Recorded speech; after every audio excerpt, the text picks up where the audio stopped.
Olá! No estudo anterior, a gente ainda tratava de comparativo, só que não de igualdade, comparativo de superioridade. Então, no exemplo anterior, a gente tinha que Pedro é mais alto do que Arthur.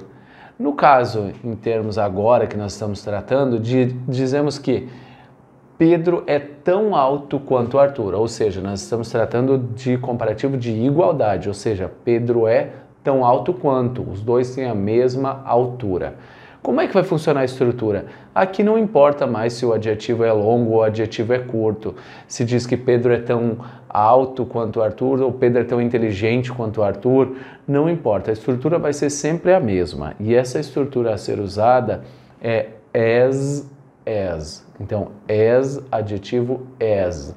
Por que eu digo som de Z? Porque se eu falo com som de S, é como se eu escrevesse SS.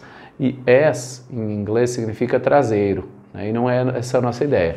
Então aqui eu estou dizendo tanto ou tão, adjetivo quanto. Então se eu for traduzir essa oração aqui, Pedro, eu vou usar Pedro is, e agora tão alto quanto, a nossa estrutura comparativa de igualdade, Pedro is. E aí qual a estrutura? As o que? Alto é tall, lembram ainda que é tall, e aí o quanto as. E aí, novamente eu vou utilizar Arthur. Pedro is as tall as Arthur.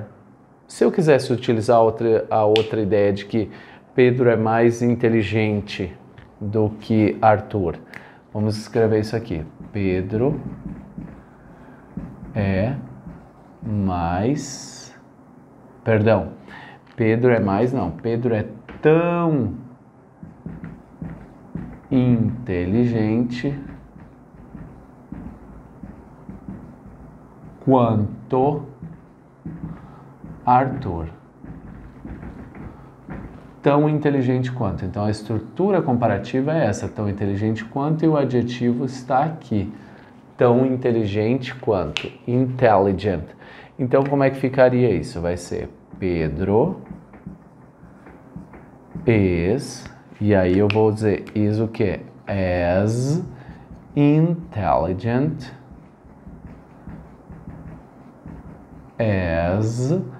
as quem? As Arthur. Ou seja, nós estabelecemos ainda uma ideia de igualdade, ou seja, esse comparativo ele compara, mas dando a ideia de igualdade. Então a estrutura comparativa está aqui e o adjetivo aqui. Estrutura comparativa aqui, adjetivo aqui.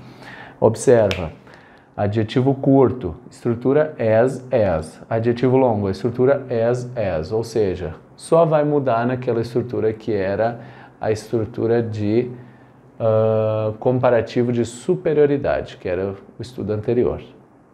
Vamos para o nosso próximo estudo? No nosso próximo estudo a gente vai ver a ideia de inferioridade. Nos encontramos lá.